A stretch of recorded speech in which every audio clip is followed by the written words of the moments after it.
It's Friday, April 17th, and I had a new idea for my pumpkins. So because my patches that I have, I've got two 680 square feet, and then plus my 150 square foot contest, and then another I'm just growing in my garden, just to grow maybe 100 pounds or so. So for the two 680 square feet, and even the 150, I think I'll do it for that one as well. I was thinking, well, because my patch is about 20 by 33, so do I have the main vine go the entire 33 feet and then the secondaries come out 10 feet on each side? Or do I do the other one where the main vine comes out 20 feet and the secondary is 15 on each side? But it's a little precarious and I don't have many rooted nodes, so I don't think it's so good. So I'm thinking, and then I actually saw this video where a guy did a new vine pattern where basically he had the main vine go out like 4 feet, and then the secondaries then make like a Y, so it's like a fork, and then tertiary is coming out there, and then a pumpkin on one of those secondaries and a pumpkin on the other. So because I'm not trying to grow two pumpkins on one plant, I'm trying to grow a huge pumpkin, not two medium-sized ones.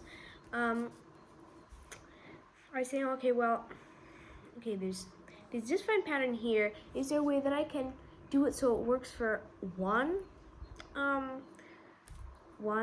pumpkin on the plant, so then maybe I'll have more rooted nodes and a longer main vine as well.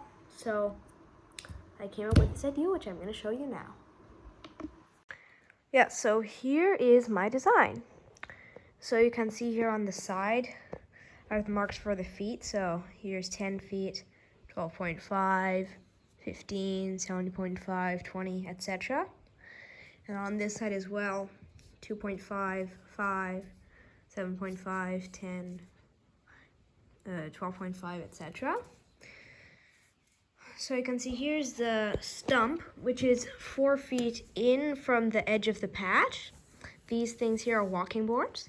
And the main vine comes out here and goes 12.5 feet, all the way to where I have this fruit here. Here's the plywood I have it on. And the secondary vines are coming out like this, but they're really going down, making them a lot longer. I think they're going to 14 feet right now, 13.5 or 14 feet, instead of what would be 10. And then at the end, they just, because they're so extended, they just sort of like curl around like that. So it keeps them nice and long.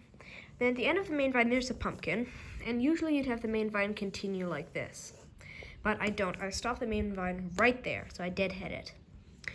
And then instead, I take these two secondaries that are the closest to the main vine on each side. So one here, it's like going like this, and then I curve it, and it goes up like that.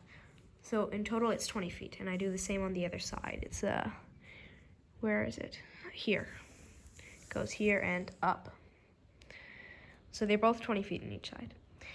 And then the tertiaries coming out to 6 feet on each side, on both of the secondaries there. And all of these nodes are buried. So you can see they're bent like this as well, and then at the end they just sort of curl around. Then in the last 2 feet there's nothing. And then here are the walking boards in the middle getting to the fruit. So I actually have a way to access the fruit, which is very necessary for regular checkups. And then, as you can see, the two closest secondaries to the fruit after the one that goes up like this, 20 feet, they go just perfectly normal here. Down, down, down, down, like normal.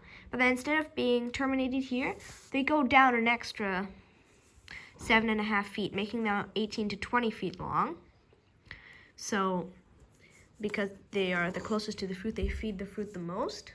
So I have them longer. Same thing on this side here. You can see it goes down. Oh, did I forget to draw them?